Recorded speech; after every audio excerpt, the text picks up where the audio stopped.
everyone, and welcome back to a new episode of Diagnosedan. This is the third and final video I'll be doing on this high voltage battery. In this video, we're gonna take a very detailed look at the internal components, and I'm gonna explain how they operate. As regards to the title of this video, yes, a high voltage battery is potentially dangerous and it can kill you. Now, you shouldn't fear this technology, but you should respect it. If you haven't done so already, take a look at the previous two episodes in which I explain how to work safely on high voltage systems.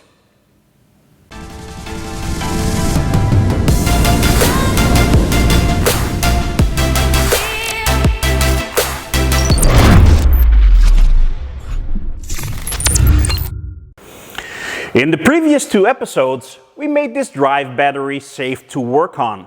We talked about the fundamentals and we removed 2 of the 10 battery modules. We made sure the 10 battery modules were no longer connected in series. So instead of a dangerous 305 volts, we ended up with only 10% of this, a safe 30.5 volts. A battery module is more than a few cells connected in series. As we take a closer look, we've got wiring, sensors, and a control module. In this episode, I'm gonna explain what they do and where they are for. But in order to do that, I wanna take this battery module even further apart to a single cell level.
This is what our Outlander PHEV battery module looks like, broken down into single lithium-ion cells.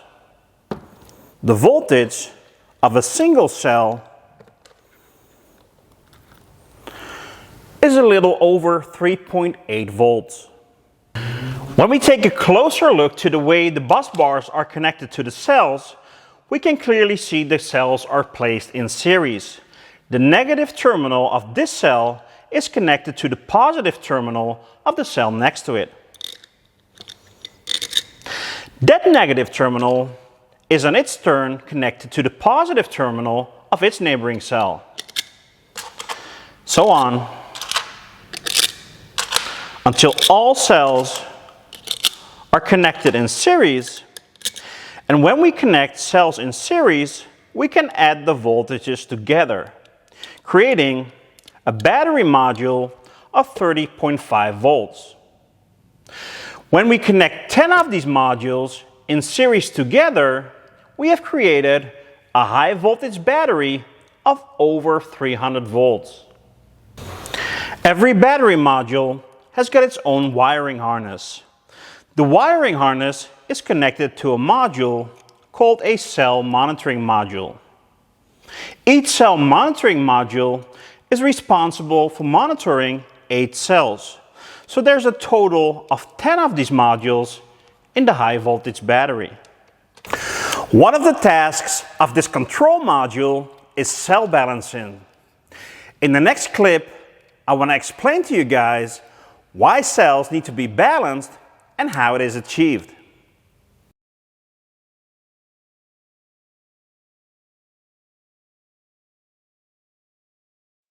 In this example, we've got 4 cells that are placed in series.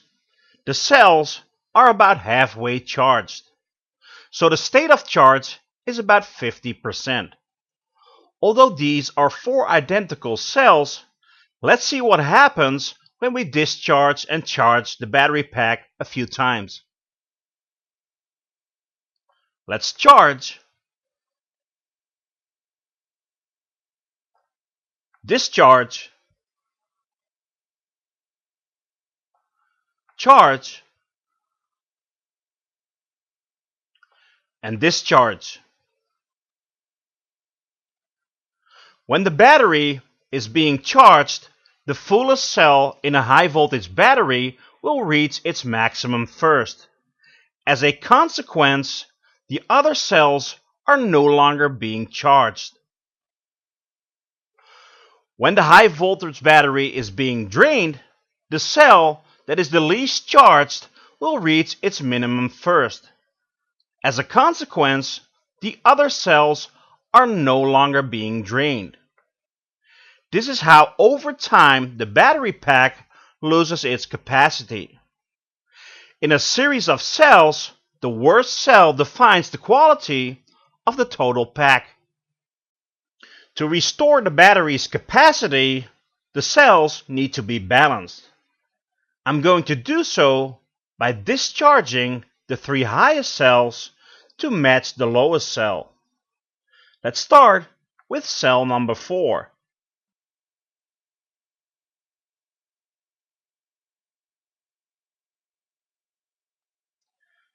Then cell number 2,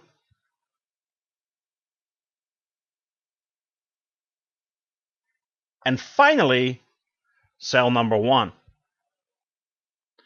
Now when we charge the battery pack, we can see that the full capacity of the battery pack has been restored. Balancing can be done in different ways.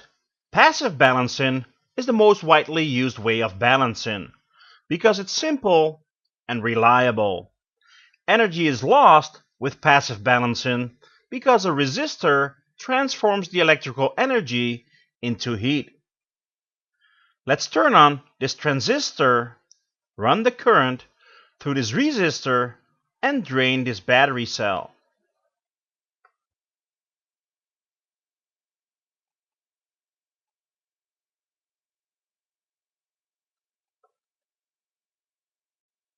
When the battery pack is not being used, energy is being drawn from specific cells through a resistor to balance the pack. Now let's drain cell 4 and cell 1 to match cell 2 and cell 3.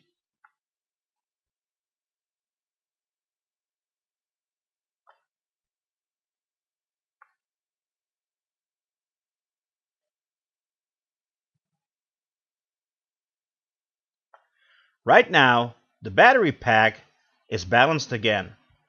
Right now, the battery pack is being discharged. By using a resistor, we can discharge some cells twice as fast as others.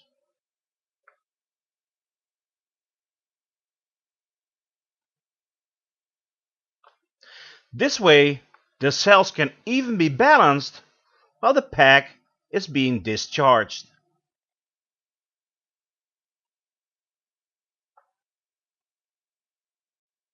The pack can also be balanced while charging. By routing the charging current partly through a resistor, one or more cells can be charged slower, so all cells are fully charged at the same point of time.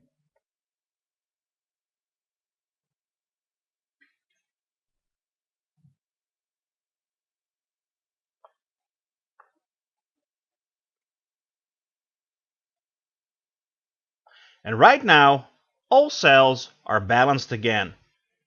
When we open up the control module, we can see the resistors that are being used for cell balancing on the board.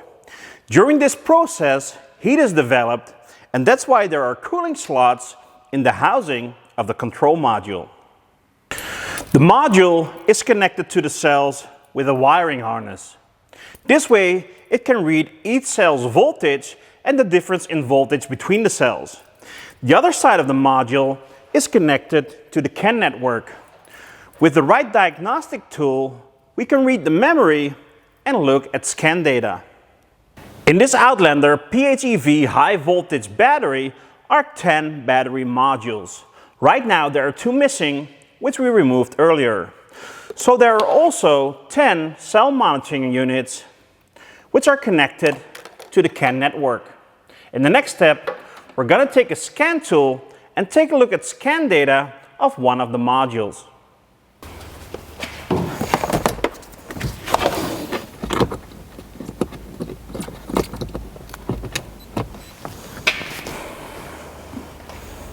I've selected the Outlander PHEV, and in the menu we can find the 10 cell monitoring units.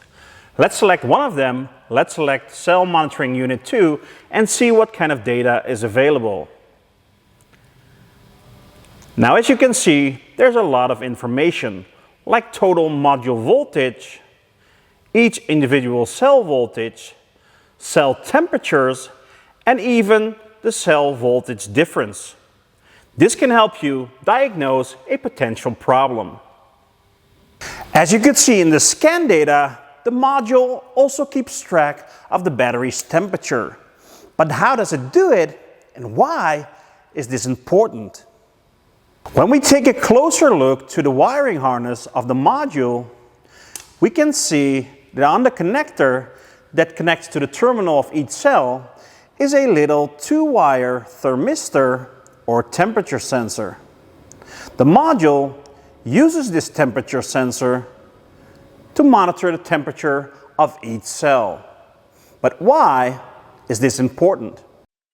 Lithium-ion cells have the best lifespan and the best performance when they're being kept close to 25 degrees Celsius. This is about room temperature.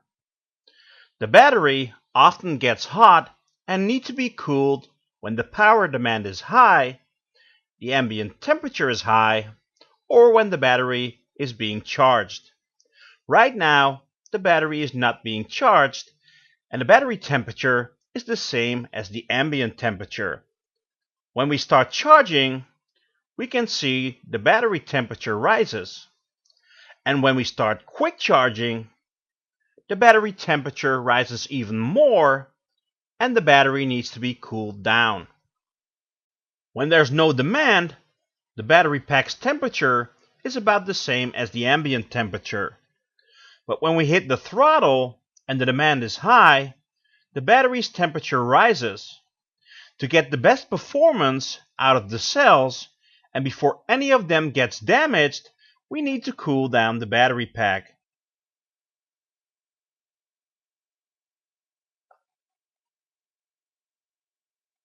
This Outlander high voltage battery has got its own air conditioning.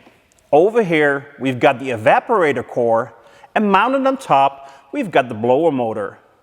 Connected to the blower motor is a duct that helps spread the cold air evenly throughout the battery. The cold air doesn't only cool down the battery cells, but also the electronics inside the high voltage battery. To get a better look at what's hiding underneath the cooling system, we need to remove this duct and the blower motor. Now, I already removed the clips and the screws, so this should be a fairly easy job.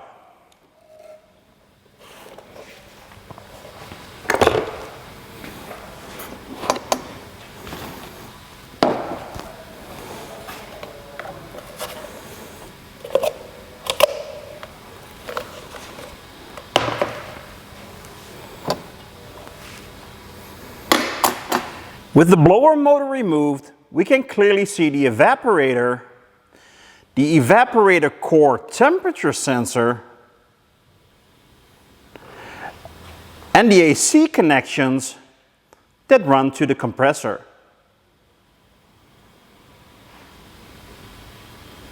With the blower motor out of the way, a funny looking device is revealed that has been clipped around one of the high voltage bus bars. This device might remind you of one of your tools you've got in your toolbox. Exactly. This sensor is a current sensor which is being used by the computer to keep track of the current going out of and into the high voltage battery. In this picture, we can clearly see that the current sensor is being placed around one of the high voltage cables. In our case, the current sensor is placed around one of the bus bars. The current sensor helps the battery's computer to keep track of the input and output current of the high voltage battery. Next to our current sensor, we can find our three main contactors or three main relays. When these relays are opened, there is no connection between the high voltage battery and the high voltage cables connected to the battery. When we take a closer look to the contactors, we can clearly see we've got a positive and negative contactor, which on one side are connected to the high voltage battery by bus bars which are removed. The other side of the positive and negative contactors are connected to the high voltage terminals where the high voltage cables are connected to, which leave the battery. But we can also see we've got a third contactor that has a thin wire attached to it, runs through this device, which is a resistor, and then hooks up to the high voltage terminal again. When the contactors are opened, there's no connection between the high voltage battery and the high voltage cables leaving the battery. But since we only have got a positive and negative terminal, why would we need a third contactor and a resistor? The two main contactors, or two main relays, separate the high voltage battery from the rest of the vehicle. A third contactor limits the inrush of current by running it through a resistor when the contactors are being closed.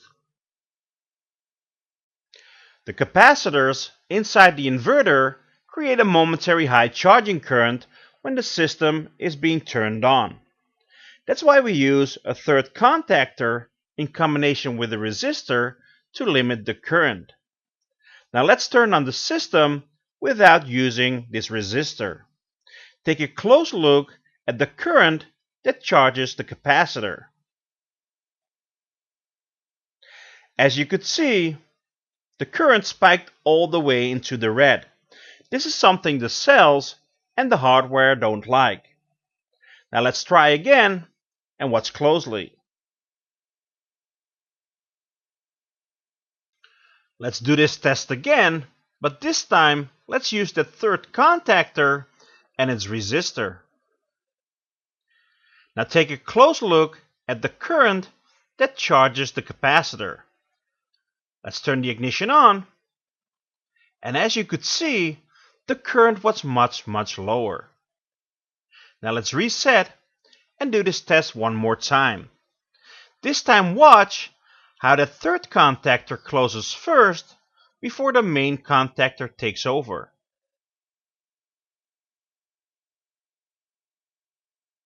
The contactors are being controlled by the 12-volt system.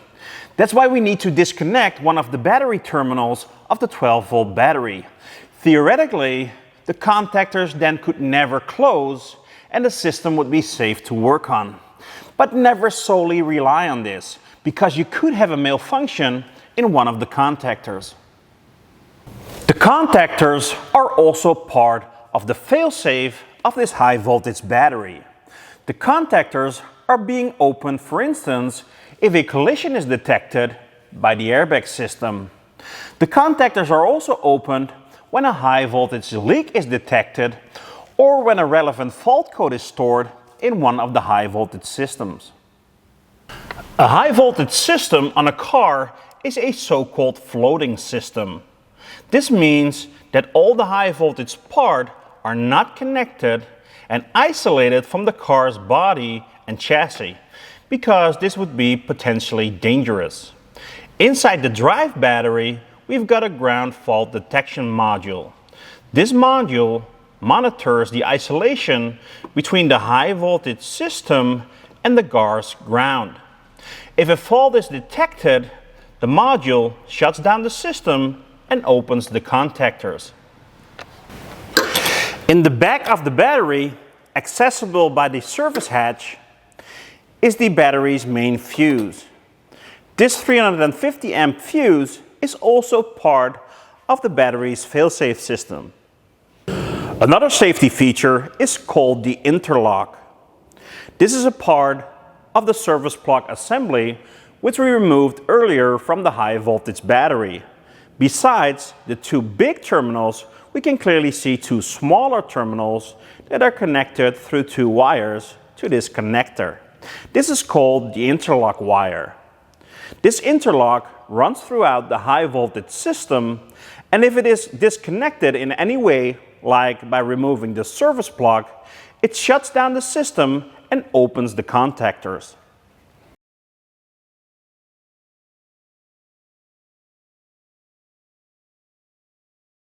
The safety interlock system provides protection against accidental high voltage electrical contact when any of the high voltage components is being unplugged.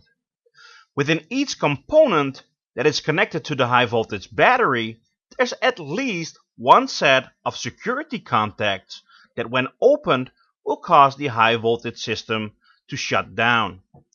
These contacts can be incorporated into the cable connector or act as a switch when a cover is lifted from the case or from a component.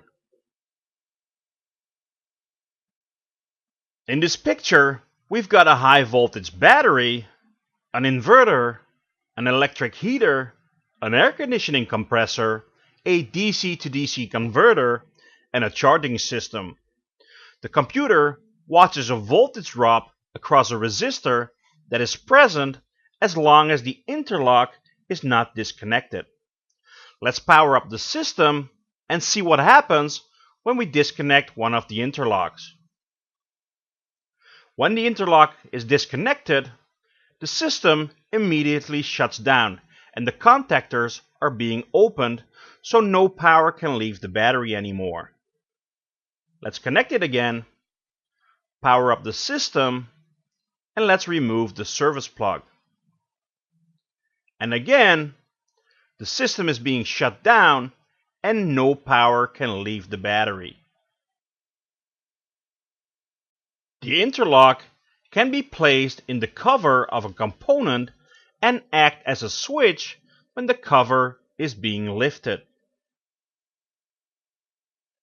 Or it can be placed inside the connector of a high voltage component. But either way, when the interlock is disconnected, the contactors open and no power can leave the high voltage battery. A couple of weeks ago, we replaced this Outlander PHEV high voltage battery. The customer drove over something hard and damaged the underside of the battery. Because the battery is mounted underneath the car. It even torn a hole in the battery's casing. And because it was a rainy day, water could enter the high voltage battery and it tripped the ground fault detector. Now because the 12-volt battery is being charged by the high voltage system and because of the fault code in the ground fault detector, the system was shut down and the contactors were opened and the 12-volt battery was no longer charged and finally left the customer stranded.